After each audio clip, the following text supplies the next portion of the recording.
présentation, surtout sur un sujet assez compliqué, aussi en fort développement, surtout et pour la question de langue. Bon, je pourrais parler en français. On avait convenu que j'essaie de faire l'effort, surtout en relation à l'audience, mais en même temps, après l'aventure d'hier, et surtout que Bouchaïb m'a demandé de faire un peu plus vite pour un peu rattraper les retards. Alors, pour faire les deals, on a dit je vais essayer de faire, je vais faire en anglais, mais bien sûr, on peut discuter en français. S'il y a des questions, vous pouvez même m'interrompre s'il y a quelque chose qui n'est pas clair. D'ailleurs, je voulais remercier Bouchaïb et l'INSIAZ et les collègues. Je suis, en plus que ce qu'il a dit Bouchaïb aujourd'hui, je suis ici aujourd'hui à titre personnel. En effet, je suis en congé officiellement, mais comme Bouchaïb, c'est pas possible de dire non à Bouchaïb. J'avais promis depuis longtemps, et pendant ce jour ici, et surtout pour l'amour que j'ai pour le Maroc, où j'ai vécu plusieurs années dans le passé, au début du siècle, surtout quand on a beaucoup travaillé sur le Maroc digital, le Maroc numérique, le e-Maroc, et avec plusieurs collègues, plusieurs représentants de plusieurs gouvernements qui se sont succédés. Là, depuis presque 10 ans, je suis, après des passages par New York et Genève, la Suisse, je suis à Séville, en Espagne, dans les centres communs de recherche, le Joint Research Center de l'European Commission, qui c'est le in-house science service de la Commission européenne. C'est-à-dire, nous, on fait la recherche pour aider nos collègues pour développer les politiques sur plusieurs domaines. En particulier, je suis dans le domaine de la transformation digitale, et aujourd'hui, je vais présenter un peu ce qu'on est en train de faire. Pour ça aussi, on est assez sous pression, parce que, comme vous savez, on est dans une sorte de guerre dans les domaines de l'intelligence artificielle, heureusement seulement là pour le moment. Et je vais développer en effet ma présentation dans 3 parts. D'abord, je vais essayer de vous amener dans le futur, dans le Digital Europe 2030.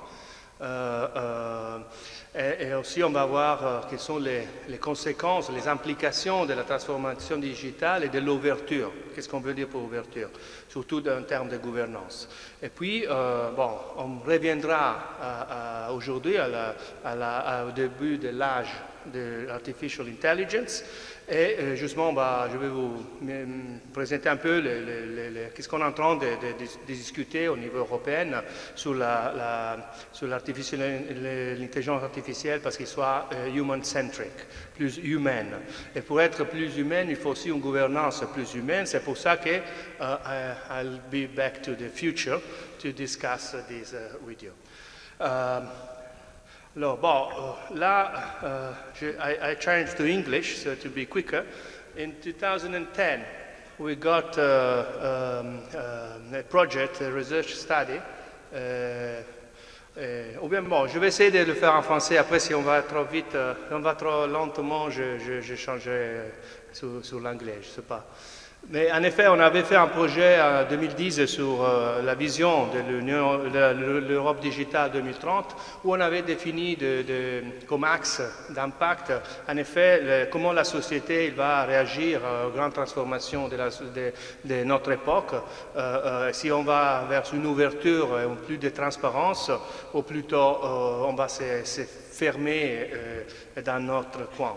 Et en même temps, la technologie et comment on va intégrer ces technologies, y compris l'intelligence artificielle, que, comme on l'a dit aujourd'hui, ce n'est pas une chose nouvelle, ça fait des décennies qu'on parle de ça.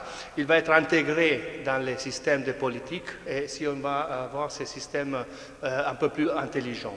Et pour ça, on avait proposé 4 scénarios.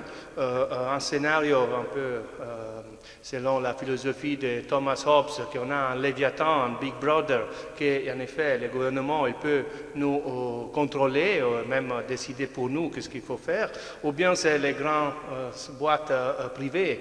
À l'époque, c'était Microsoft, maintenant c'est Google et compagnie, qu'ils vont prendre les décisions parce qu'ils ont tout notre donnée. Ou bien c'est avec les technologies, nous-mêmes, avec un mode self-service, qu'on va choisir notre service et notre well-being.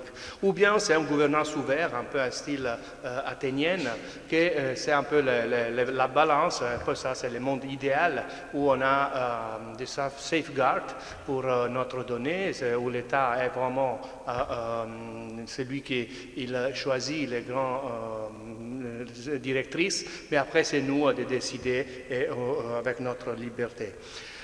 Et bien sûr, comme Winston Churchill il disait, c'est sage de regarder loin, mais c'est très difficile de voir plus loin que ce qu'on peut voir. Et en effet, on a vu plusieurs fois ce qu'on appelle les paradigmatic shifts. À l'époque, c'était bien sûr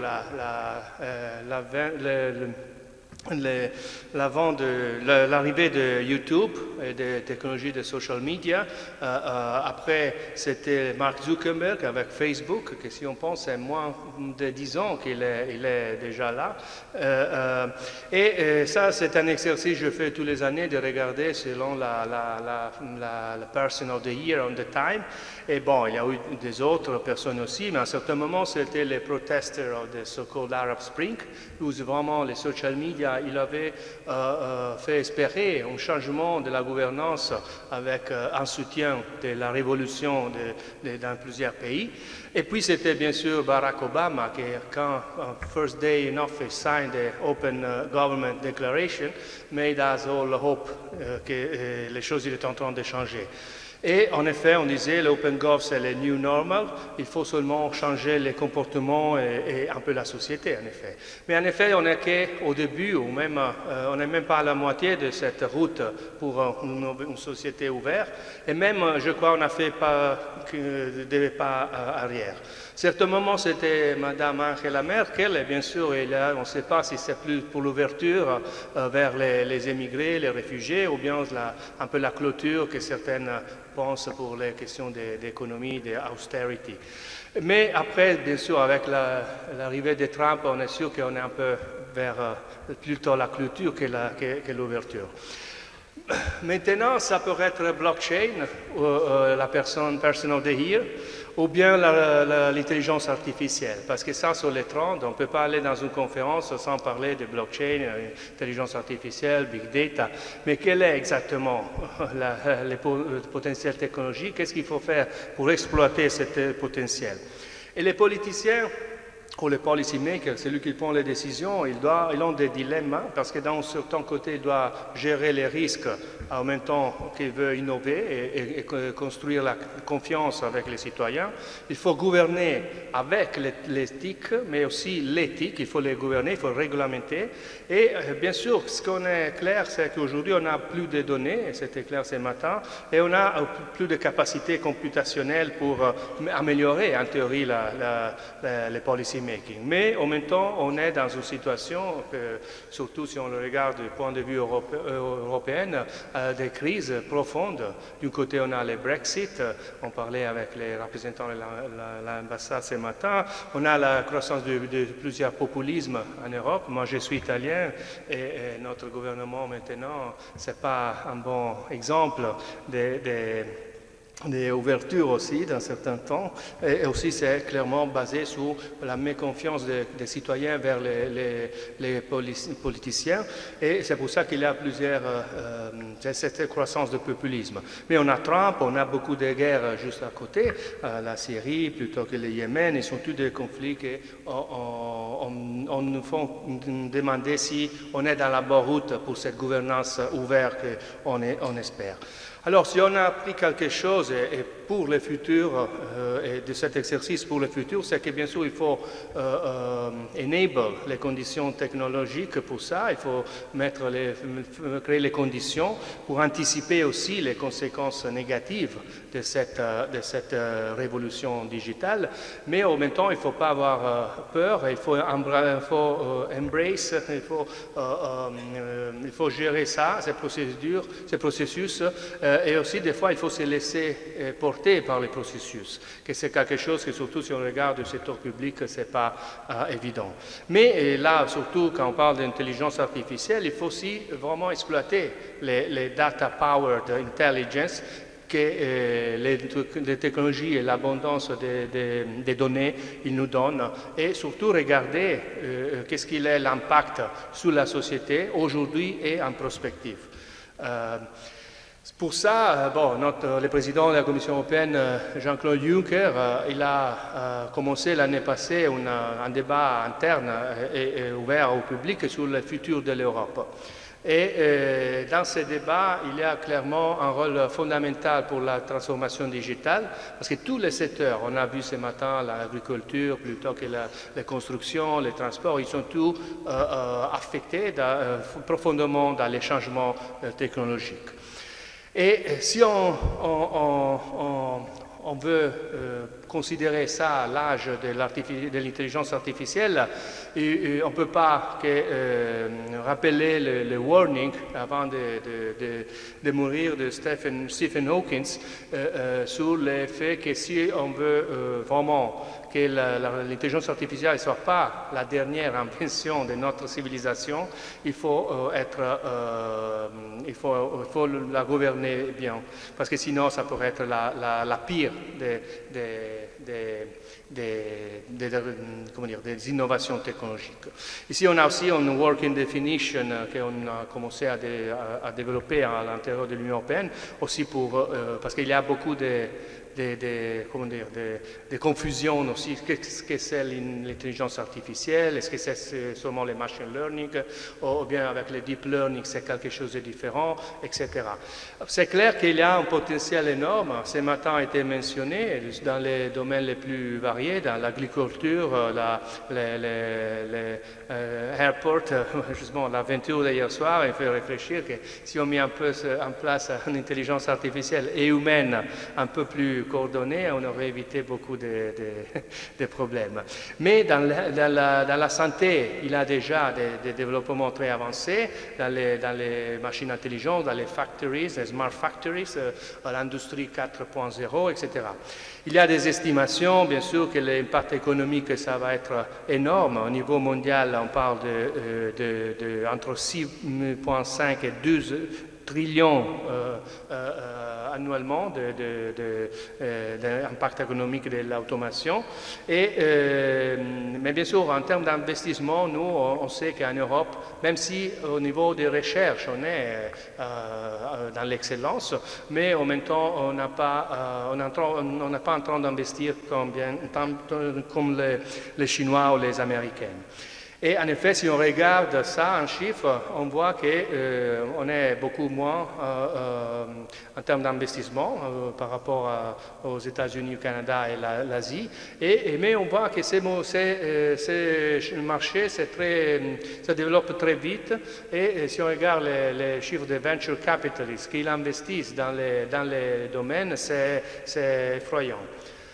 En même temps, on disait s'il y a une guerre un peu en course sur qui est le premier dans les AI, la Chine elle a augmenté exponentiellement les brevets, la recherche dans ces domaines, la recherche et la publication dans ces domaines, mais ce sont les États-Unis qui maintiennent encore la leadership sur ce que c'est l'application au niveau de l'industrie. En Europe, peut-être on arrive un peu plus tard, mais on essaie d'être un peu plus sage, j'espère. Et les États membres, ils ont signé une déclaration au début de l'année, le mois d'avril, et la Commission a lancé une communication pour maximizing the benefits for Artificial Intelligence. Et ça, c'était fait le mois d'avril, suite à une réflexion interne, et aussi parce qu'il y a des pays comme la France, le Royaume-Uni qui l'ont commencé, et plusieurs autres qui ont commencé aussi à réfléchir sur des stratégies nationales. Dans cette déclaration qui a été maintenant signée par tous les États membres, plus la Norvège, les États membres sont mis d'accord de travailler ensemble sur l'intelligence artificielle, justement pour essayer de maximiser les potentiels positifs, les AI for good, et limiter, mitiguer les impacts négatifs. Bon, il y a toujours la question des drones, vous savez, les drones tueurs, c'est une question très, très importante qu'il faut réfléchir. Aussi, là je vais un peu vite parce que ça c'est un peu, bon, ce sont des informations que vous trouvez aussi en ligne. On a lancé la AI Alliance qui va être aussi basée sur une plateforme où tout le monde il peut contribuer et il est en train de se développer et sera disponible à partir de 2019 et avec beaucoup de partenaires industriels qui participent. Et un peu les fondations de tout ça, c'est la stratégie sur la data economy. En effet, il y a eu une première data package dans le passé en 2017 et un deuxième data package avec une proposition de régulation pour les free flow of data between public and private organization et aussi la stratégie pour la digitalisation de l'industrie européenne, l'industrie 4.0. Et bon, là, je ne vais pas entrer dans les détails parce que c'est clair que ça, c'est nécessaire si on veut vraiment avoir une infrastructure sur laquelle, après, développer les applications technologiques. Et les Digital Innovation Apps, c'est un peu la nouvelle approche qu'on est en train de mettre en place pour créer des noyaux au niveau régional pour faire si que, effectivement, les différentes capacités technologiques qui soient après développées et utilisées par les différents stakeholders, publics, privés et la recherche aussi.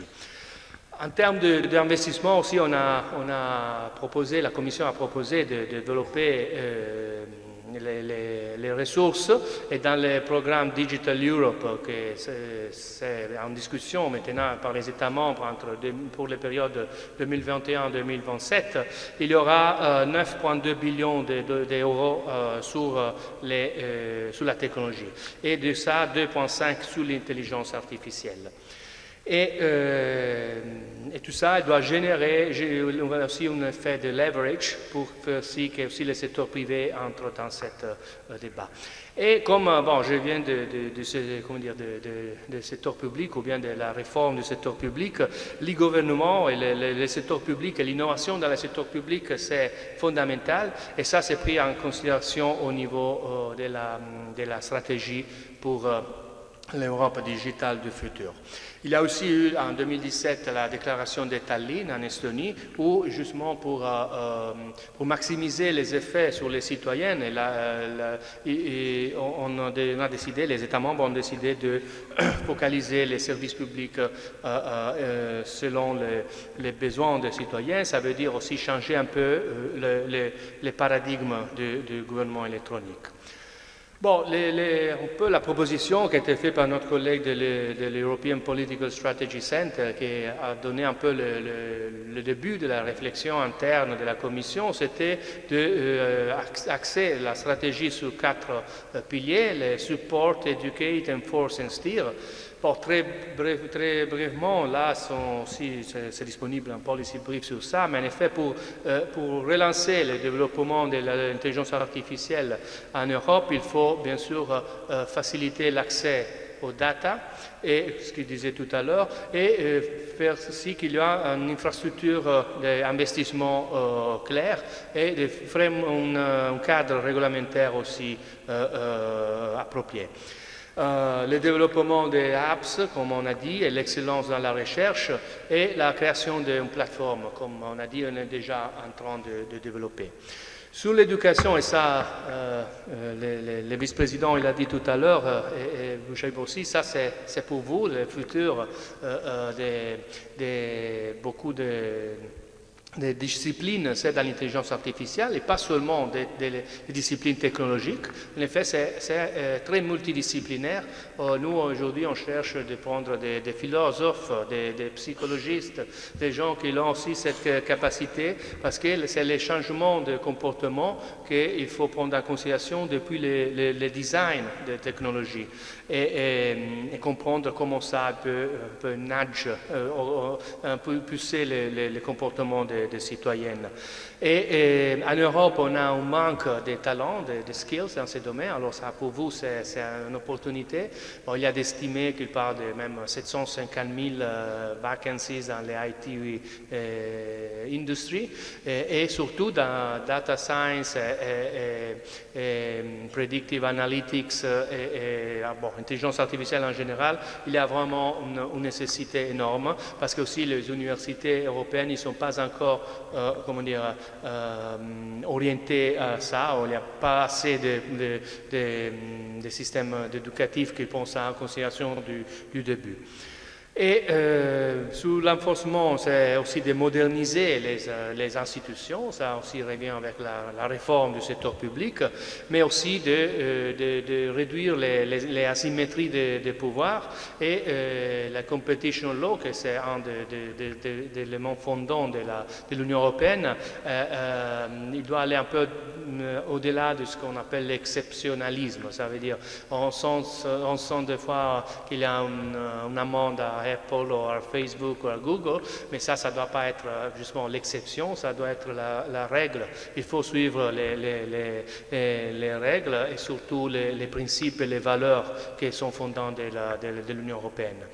Et dans ce sens, la question de l'enforcement de la GDPR, les règlements sur la protection des données, c'est fondamental en termes de comment et dans quelle direction on veut aller pour l'intelligence artificielle. Et encore une fois, les ressources humaines, il doit être aussi compétitif parce que, par exemple, dans le secteur public, notamment, on a des difficultés à attirer les talents dans ce domaine. Et puis, bien sûr, l'Union européenne se pose un peu au centre de ces changements pour garantir une approche human-centric, aussi avec un système de suivi, un observatoire de ce qu'il est en train comment il est en train d'évoluer l'intelligence artificielle. Et là, je reviendrai tout à l'heure parce que justement, le Coordinated Action Plan qui est en train de se développer au niveau de l'Union européenne, il prend en considération aussi l'analyse des systèmes sociaux, la complexité des systèmes sociaux. Et ce n'est pas une évolution linéaire, mais c'est non linéaire. Bon, là, je pourrais parler pour des heures, mais on n'a pas le temps. Et aussi la qualité des standards et l'éthique. Et je reviendrai sur ça, même si je crois que tout à l'heure, il y aura des présentations. Bon, là, c'est pour donner un peu l'urgence, le sens d'urgence auquel on est soumis maintenant, parce que pour le début de 2019, l'Union européenne, les États membres, ils veulent proposer des lignes guides sur l'éthique dans l'intelligence artificielle.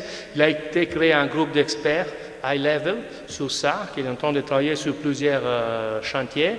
Et ça nous amène vers la conclusion de ma présentation, parce qu'il faut se poser la question si on est capable et si on veut vraiment gouverner la transformation digitale de la société. Mais c'est clair que ça, c'est impossible parce que les changements que la technologie pervasive a dans la société, ça, bien sûr, c'est pas contrôlable. Il y a des tensions, bien sûr, dans les frameworks institutionnels, les systèmes sociaux complexes, etc.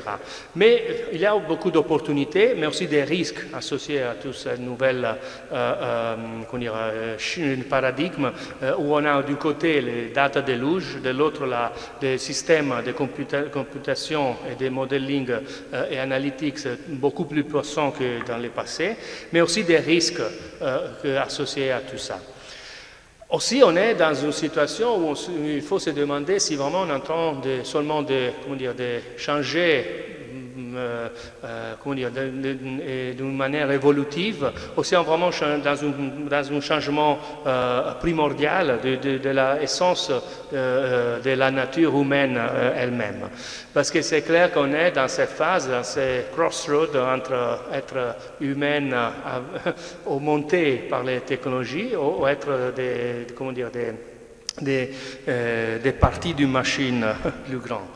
Et ça, c'est clairement, on est seulement qu'au début, alors c'est à vous et les prochaines générations qui verront ce changement et comment il va avoir des effets sur la gouvernance et sur l'humanité.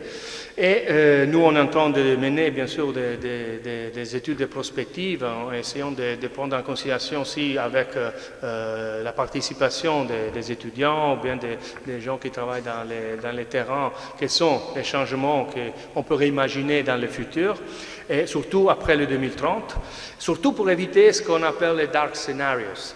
Parce que, comme le disait William Gibson, the future is already here, it is just unevenly distributed. Ça veut dire qu'on a beaucoup de technologies à disposition, on a des activités positives, bien sûr, mais aussi beaucoup de risques. Là, il y a des vignettes que j'aime toujours présenter parce qu'on est déjà aujourd'hui dans une situation d'intimité avec la technologie, d'une dépendance des technologies, qu'on ne peut plus faire des choses cognitivement simples sans l'aide de la technologie. On est moins productif des fois, on perd l'attention sur les choses plus importantes et on est aussi déjà, on a des addictions et des conséquences sur la santé déjà et surtout dans le futur qui seront toujours pires. Et au niveau du travail et de l'apprentissage, on a un déclin des capacités cognitives et des skills critiques. Ça veut dire les enfants aujourd'hui ne peuvent pas faire ce devoir sans l'ordinateur. Nous, les jeunes, ils pensent qu'être administrateur d'un groupe WhatsApp, c'est leadership, etc. Mais encore pire que ça, et là, je ne sais pas si on aura le temps, mais après, sinon, il y a l'URL ici, il y a aussi les risques d'une émergence d'une digital dictatorship. Et ça, c'est un risque très, très fort, parce qu'on a déjà, ça c'est le cas en Chine, où il y a plein de caméras et on a toutes les données disponibles pour tout le monde. Et l'État, il est capable d'identifier avant que vous pensez quelque chose votre comportement. Bon, ça peut exagérer, mais c'est vrai que ça a aussi été intégré déjà dans un système de crédits sociaux.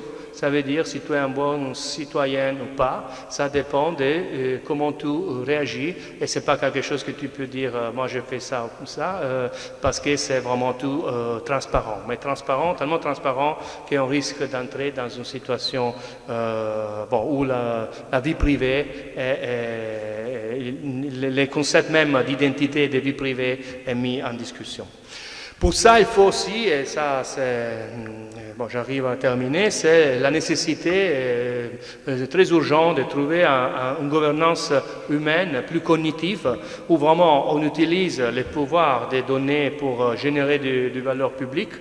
Et il faut aller au-delà de ce qu'on appelle les Notice Consent Mechanism, c'est-à-dire toute la question de comment utiliser les données et les processer, et l'interopérabilité entre les différents systèmes qui au moment c'est encore très limité,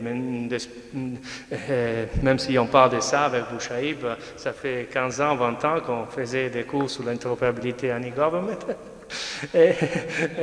Oui, en Europe, on est un peu encore, en plus beaucoup, mais bon, on n'est pas encore cross-border comme on voudrait.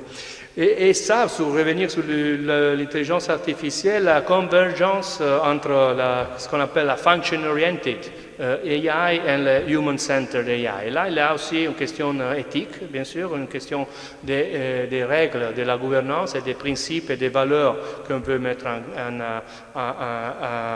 qu'on veut sauvegarder. Et ça veut dire qu'aussi il faut considérer la politique de la prise de décision politique.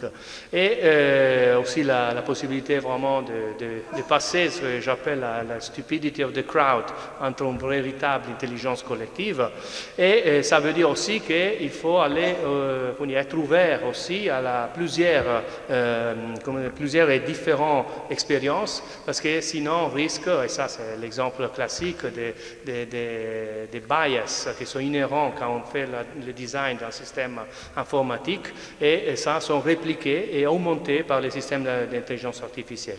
Il y a beaucoup de cas, par exemple, les plus classiques, c'est le système de prédiction de la police aux États-Unis, qui a démontré que si on a deux personnes, la personne de couleur, il est considéré plus à risque de commettre un crime qu'une personne white.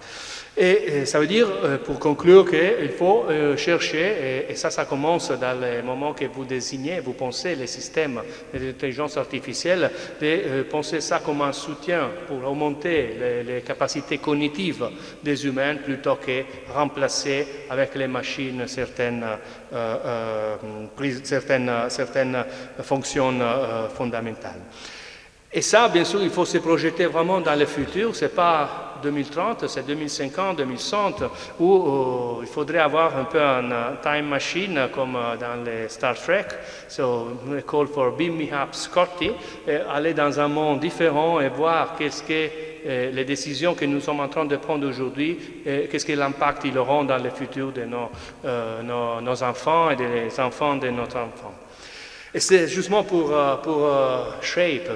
désigner le futur de nos enfants qu'il faut bien sûr assurer les infrastructures, comme on a dit tout à l'heure, l'industrie 4.0, le gouvernement digital, que l'intelligence artificielle soit vraiment à soutien de tout ça, mais aussi repenser un peu la façon, moi je suis économiste de formation, mais comme je dis toujours, j'essaie de ne pas pratiquer, parce que des fois on a créé plus de problèmes que de solutions sur le fait qu'on regarde la productivité des technologies, comme c'est un peu les Holy Grail. En même temps, il faut réfléchir. Il y a la semaine passée sorti un paper très intéressant de Robert Atkinson sur comment il faut, pour augmenter la croissance et la productivité en même temps, il faut passer de la productivité à l'utilisation de la technologie, mesurer aussi l'utilisation dans la société, dans les acteurs privés, publics et non gouvernementaux. Et ça, il nous amène sur un autre dossier que j'ai eu le plaisir de gérer et de coordonner au niveau de l'innovation sociale.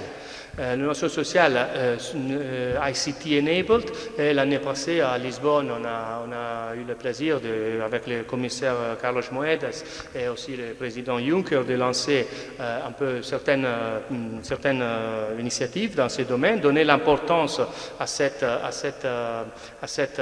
vision de la société, et où l'innovation, c'est pas que l'innovation technologique ou l'innovation dans les organisationnelle, si tu veux, dans les privés pour générer du profit, mais c'est une innovation sociale.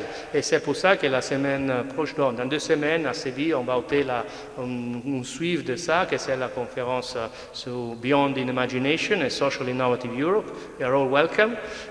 Bienvenido à Séville. Et en même temps, on est en train aussi de réimaginer avec plusieurs forces de comment l'Europe il peut repenser la démocratie dans l'ère du digital. Et je termine avec ce qu'on est en train de faire dans notre centre de recherche commune de GRC. On est en train justement d'aider un peu la réflexion sur le conceptuel, sur comment l'innovation dans le secteur public il peut être mieux gérée. On est en train de voir l'état de l'art sur la transformation digitale et les systèmes. On est en train de mettre en place les systèmes de suivi des observatoires sur l'intelligence artificielle. On est en train aussi de voir avec des centres d'études avancées comment justement l'humanité peut changer, la relation humaine-machine peut changer. Je vous laisse avec, comme j'ai commencé avec un quote de Stephen Hawking, que même si dans ses dernières speeches il était assez critique, en même temps il remain an optimist and he believes, as I do, that we can create aid for the good of the world. So, leave you here, shukran, et je suis prêt pour des réponses ou pour des questions. Merci Gianluca pour cette présentation formidable. J'ai eu le nez bien affûté de t'avoir invité. Alors, je connais Gianluca depuis 15 ans. C'est un très bon connaisseur de l'Europe, bien sûr, c'est son métier, mais aussi de l'Afrique. Déjà dans les années 2006, je crois, bien avant, tu as écrit le bouquin là, sur Electronic Governance in Africa. Oui. Et bon, je connais très très bien le Maroc.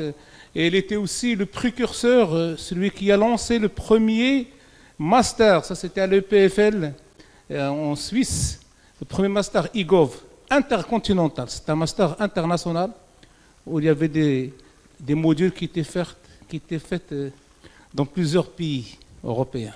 Ce qui fait quand même que c'était une belle expérience.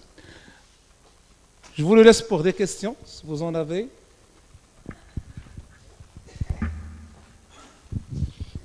Merci, Monsieur le Chairman. Merci beaucoup pour votre présentation.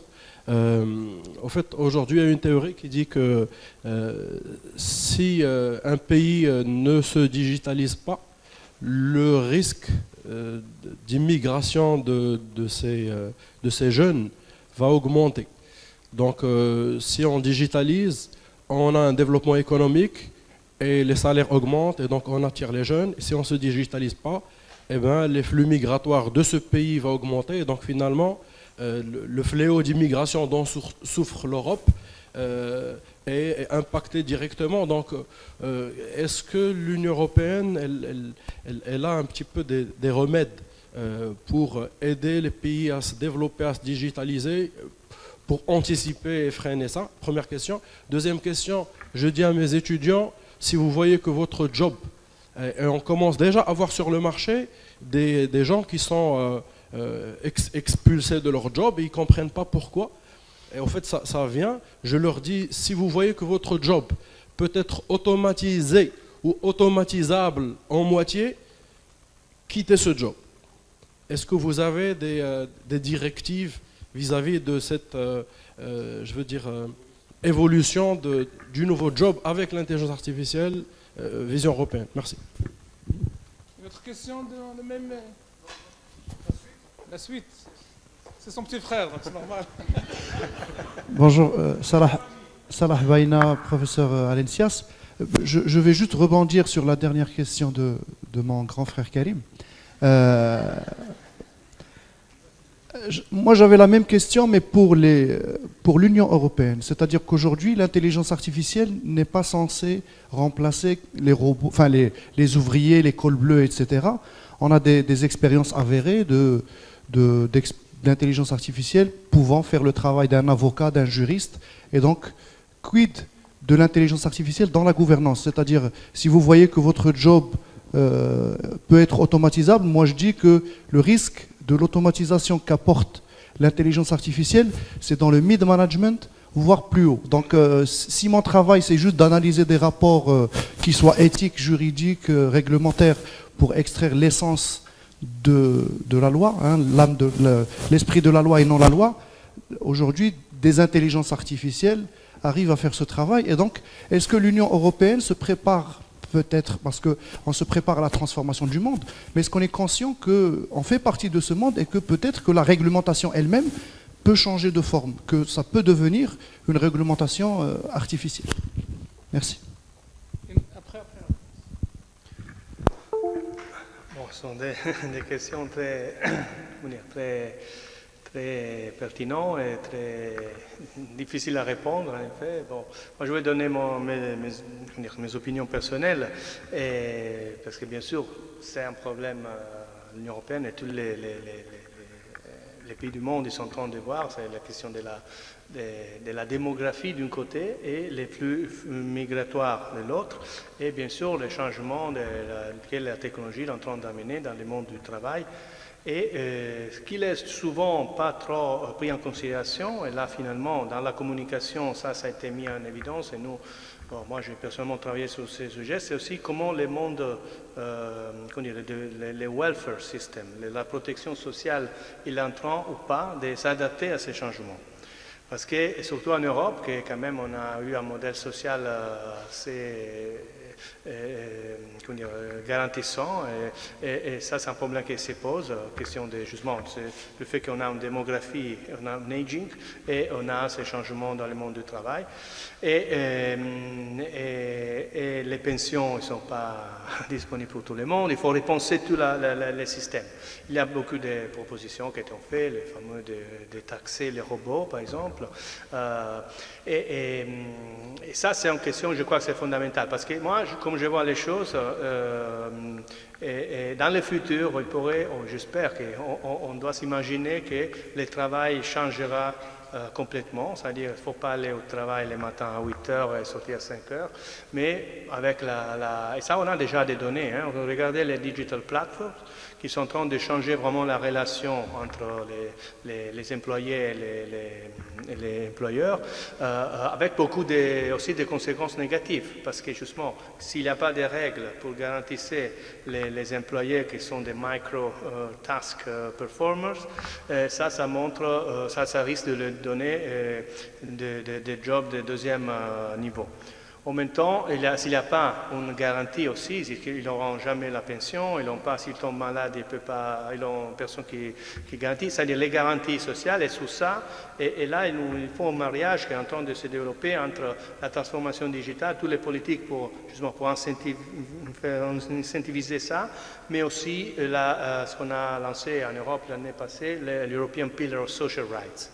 C'est-à-dire qu'il faut renforcer les droits sociaux, il faut les mettre justement en relation avec les changements fondamentaux qu'on a sur le marché du travail, dans le système de protection et en termes de migration. Là, par rapport à la première question, je crois que Bouchaïb, il a dit déjà ce matin, ce n'est pas un choix, je crois que c'est inévitable, il faut se digitaliser, parce qu'on est déjà, forcé de faire de prendre conscience si on ne veut pas rester isolé du monde, parce qu'aujourd'hui il faut être connecté, mais aussi il faut se donner des règles. Et sur la question des cadres réglementaires, il y a justement des différentes perspectives aussi en relation à ce que sont les valeurs et les principes qu'on veut sauvegarder. Nous, l'Union européenne, c'est clair sur ça, et c'était encore une fois mentionné récemment dans les discours du président Juncker dans les États de l'Union, que c'est l'article 2 du traité de Rome, qui sont les principes qui sont depuis les pères fondateurs de l'Union européenne qui l'ont mis, qu'il faut respecter, même dans le monde digital.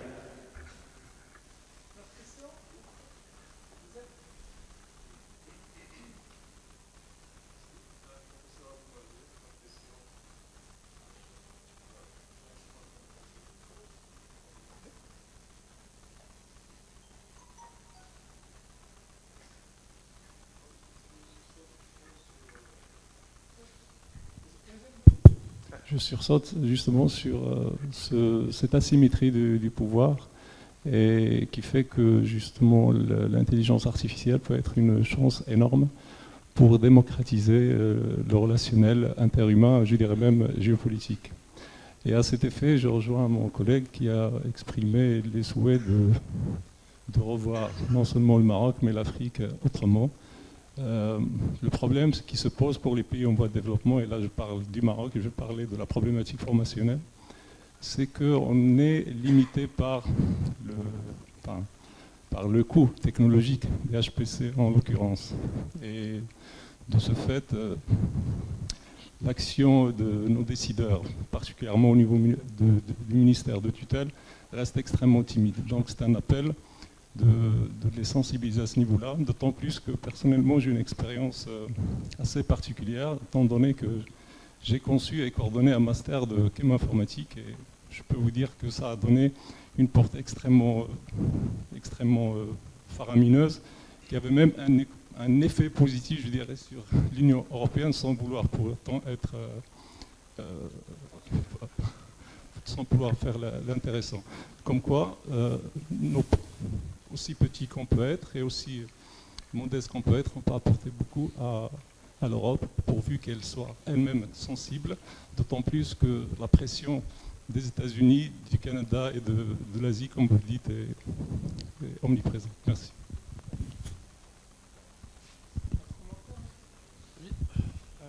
Alors, c'est Benalam Imad. Je suis professeur de l'INSEA, l'Institut national des statistiques et d'économie appliquée. Alors déjà, merci pour la présentation. Alors ma question, en fait, sera sur l'aspect en fait éthique, parce que je vais donner un talk tout à l'heure sur cette problématique. Alors, je ne sais pas, en fait, du côté Union européenne, comment vous voyez en fait les opportunités de collaboration avec, dans un premier temps, en fait, le Maroc et l'Afrique sur en fait cette question. Surtout que l'aspect en fait éthique, c'est pas vraiment un aspect qui peut s'appliquer d'une manière transversale. C'est-à-dire ce qui est éthique actuellement, par exemple, en Europe, c'est pas forcément la même chose ici en Afrique. La morale et les valeurs, donc ils changent. Donc voilà, donc c'est pas quelles est en fait les possibilités, les opportunités de collaboration. Surtout que le Maroc et l'Afrique n'est pas encore à ce stade, donc on est en fait toujours en train de développer en fait côté recherche de l'intelligence artificielle, mais on ne pense pas encore en fait à ces problématiques. Donc merci. Voilà. Oui, bon, autre deux questions. Il y a aussi une question là, peut-être. Encore, il va y avoir une autre question. Ah, ok. Ouais. Oui, comme ça, je réponds tout ensemble. Bonjour et merci pour ce magnifique congrès. Ma question est la suivante. Est-ce que vous pensez qu'il y a une autre manière de se développer à part la digitalisation? Bravo. Ton père doit être prof, hein, je suis sûr. Voilà. Parce qu'il est à côté de lui.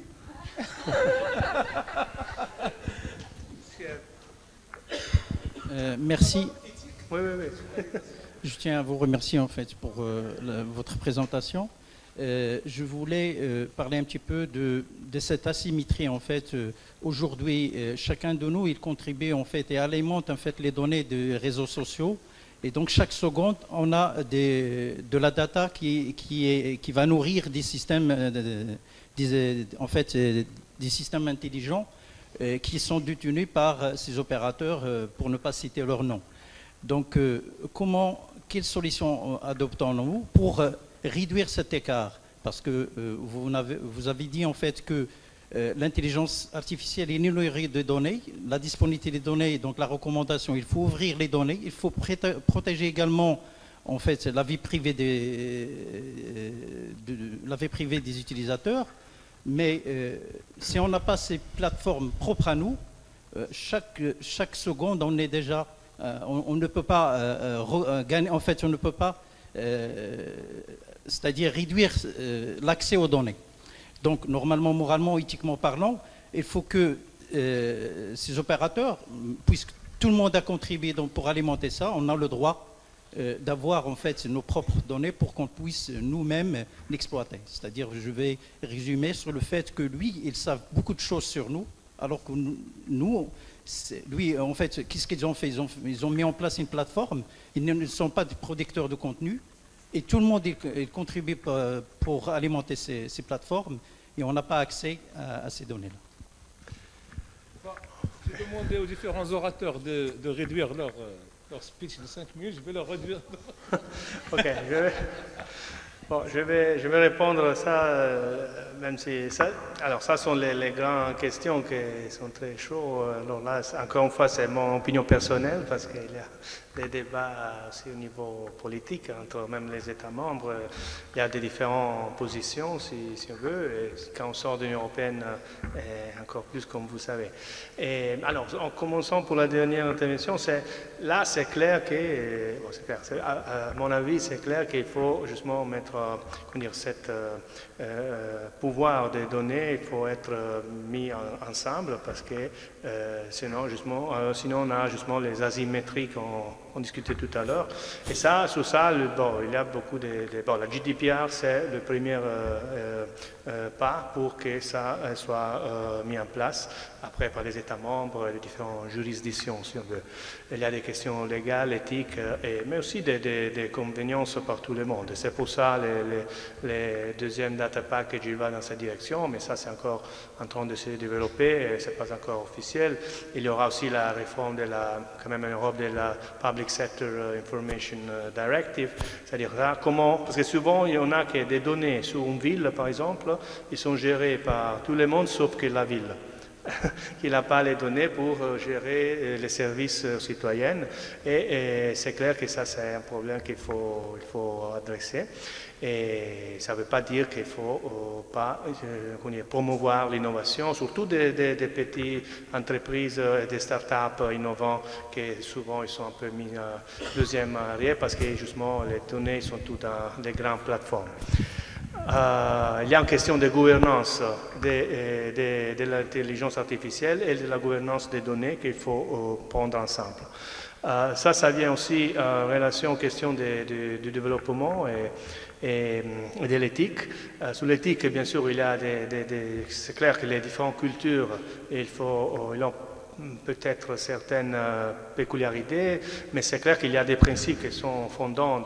Si on regarde la déclaration humaine sur les human rights ou bien des autres principes fondateurs qu'il faut quand même être d'accord, ou bien peut-être il y a des autres questions où quand même il faut être d'accord d'être pas d'accord. Mais ça c'est une question qu'elle est en train de discuter. Moi je parle aussi des fois plutôt que d'éthique, de legitimacy de la gouvernance, parce que ça aussi la relation, le contrat social entre le gouvernement et les citoyens, que peut-être il doit être écrit à nouveau, peut-être, même comme a été avancé par certaines organisations internationales. Et ça veut dire, ce qu'on veut, on est prêt, et peut-être les jeunes plus que nous, même si les données, des fois, elles sont un peu contradictoires, ils sont prêts à donner leur vie privée, la disponibilité de leurs données plus facilement que les personnes plus âgées, un changement un service plus performant. Moi, je donne à Google toutes les données parce qu'après, il peut me donner des services que j'ai besoin. Mais avec les nouvelles réglementations, je peux aussi arrêter ça. Mais ça veut dire que je n'utilise pas les données. Si c'est le gouvernement et j'ai confiance avec le gouvernement, peut-être ça améliore aussi la relation entre citoyens et gouvernement et aussi la confiance. Sur l'Afrique et le futur, digitalisé ou pas, là, encore une fois, je ne suis pas censé parler de ça, ce n'est pas dans mes prérogatives, mais j'ai une sensibilité sur l'Afrique. Comme disait Bouchaïb, j'ai créé, quand j'étais avec les Nations Unies, la e-Africa Initiative for Good Governance, et ça fait un peu plus de 15 ans. Bon, c'est clair que l'Union européenne elle a tout l'intérêt, comme tous les pays industrialisés, si on veut, à améliorer la condition de vie des pays en développement et émergents. Je sais qu'il y a eu une discussion interne et un grand débat, je crois que c'était à la Côte d'Ivoire l'année passée, les sommets Union africaine et Union européenne, où aussi le plan du Digital for Development a été lancé. Il faut donner suite à ça, mais ça c'est comme les tangos, non? Il faut être deux à jouer. Mais pour ça, je sais qu'il y a des discussions. Bon, on n'a pas la balle on ne peut pas prévoir le futur, mais dans la prochaine commission, il y aura, les rumors disent, beaucoup de focalisation sur l'Afrique. Et moi, je crois que c'est nécessaire aussi, parce que, comme disaient les jeunes intervenants, le futur, bon, on peut aussi penser à des autres formes de développement, mais c'est clair que la digitalisation est tellement pervasive qu'on ne peut pas l'exclure. Et aussi, moi, je vois ça d'une façon positive. Si on est capable de prendre le mieux de la digitalisation, pourquoi pas? Si, plutôt qu'être ici, je peux être avec ma fille Leila et donner le speech vraiment avec une qualité, en interaction comme on pourrait avoir avec l'intelligence artificielle et la réalité virtuelle, j'aurais évité les problèmes d'hier soir.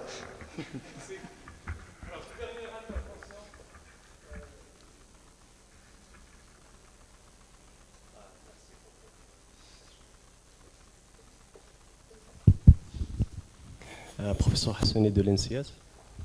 Alors, ce qu'on sait déjà, c'est que les pays s'investissent pour créer des emplois. L'Union européenne, comme vous avez cité, elle se prépare pour investir des billions de dollars dans l'intelligence artificielle. Et ce qu'on sait déjà, c'est que l'intelligence artificielle, ça va laisser à plein de gens de perdre leur emploi. Alors, en tant que centre de recherche, quelles sont les réflexions que vous menez pour remédier à cette problématique? On s'investit pour créer de l'emploi, alors on fait l'investissement dans l'intelligence artificielle, ça va permettre de perdre les emplois. Merci. Là, bon, ça peut-être avant c'était déjà touché ça. Moi, je crois que dans ce domaine, il faut être aussi un peu, peut-être il y a un peu de confusion aussi, parce que c'est vrai que l'automatisation, elle a toujours, aussi réduit le travail de certaines tasks routinaires, mais en même temps, il a augmenté des opportunités d'autres types de travail. Et l'intelligence artificielle, si justement bien faite, ça va justement dans cette direction. Non, nous, c'est exactement le contraire.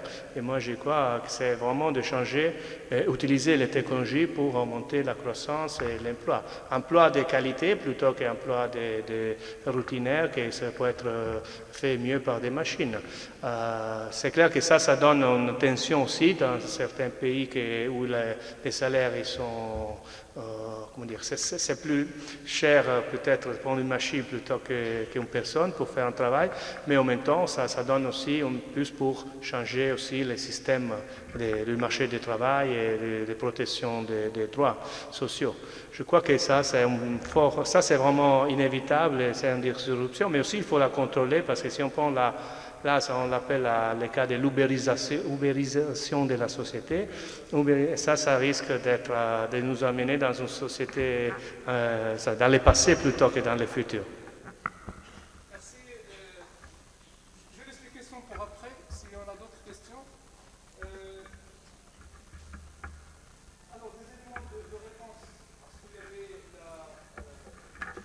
concerne le HPC. Le directeur général tout à l'heure du CNRST ne l'a pas annoncé, mais normalement au mois de novembre, il va y avoir le lancement du HPC national au niveau du CNRST. C'est une plateforme qui peut permettre jusqu'à 600-700 accès simultanés. Ça coûte très très cher, mais là on peut au moins faire du calcul intensif, de la simulation, etc. À condition... oui, il travaille dessus. C'est novembre 2018. Il suffit simplement d'avoir un bon serveur proxy pour se connecter. Mais ça, c'est l'affaire du CNRST. Et donc là, c'est possible. C'est possible de travailler en collaboratif et de faire des simulations. Donc ça, c'est bien. Je retiens aussi, simplement pour faire un peu la synthèse, le dilemme qu'a l'Union européenne, parce qu'ils vont avoir un gros dilemme. En même temps, ils sont pour l'ouverture de données, pour l'ouverture aux intelligence artificielle, etc. Du point de vue technique, c'est extraordinaire. C'est une ouverture, mais en même temps, ils ont des défis politiques. Actuellement, de plus en plus, c'est le renforcement politique. C'est de État à État, ce n'est plus de État à l'Europe. C'est-à-dire, nous-mêmes, nous devons nous préparer, pas simplement à travailler avec l'Union européenne toute seule, mais avec différents États, comme on le faisait auparavant. On est obligé. Bon, ça, c'est mon avis. Mais en tous les cas, heureusement que l'Union européenne, maintenant, elle est dirigée par des gens qui ont cette notion européenne, comme vous l'avez dit, des pères fondateurs. Et donc là, on peut gagner du temps aussi à ce niveau-là. Voilà, donc oui, par rapport au métier, la digitalisation, moi je remercie le petit pour ce moment de fraîcheur, ce grand moment de fraîcheur, parce qu'au moins, parfois on perd espoir, mais lorsqu'on voit des jeunes parler comme ça nous donne encore plus d'espoir pour faire d'autres choses. Ça c'est vrai, je le remercie beaucoup. Par rapport à la digitalisation, les métiers changent. Les métiers changent. Il y a déjà en Europe, il y a une étude, en 2020, il va y avoir besoin de 150 000 ingénieurs en technologie de l'information en Europe. C'est-à-dire, c'est pour ça que l'Europe, elle recrute. Elle recrute pas mal dernièrement. Vous savez très bien que beaucoup d'ingénieurs marocains partent. Moi, j'étais contre, mais maintenant, je suis plus ou moins pour, parce que c'est comme ça, c'est l'internationalisation, c'est l'élimination des frontières, etc. Mais au niveau des métiers, grâce ou à cause, ça dépend, des technologies disruptives, en 2025, les métiers, 80% des métiers de 2025-2030 sont à réinventer. Je ne sais pas si vous comprenez ce que je raconte. C'est-à-dire les métiers qu'on a maintenant vont être démodés. Les filières qu'on est en train de faire vont être démodées. Je parle des filières pas simplement technologiques, mais au niveau de toutes les universités, toutes les filières confondues. Parce que les métiers changent. Celui qui fait de l'assurance, il va faire des voitures. Celui qui fait de la voiture, il va faire de la banque. Celui qui est dans l'épicier, il va faire de la banque aussi. Donc, vous voyez que quand même, digitalisation au pas, c'est déjà dépassé. Les métiers, il faudra se préparer. Je remercie Gianluca pour sa gentillesse, pour sa venue. Je m'excuse auprès de la petite Leïla. Hein? On l'a pris, mais c'est pour la bonne cause.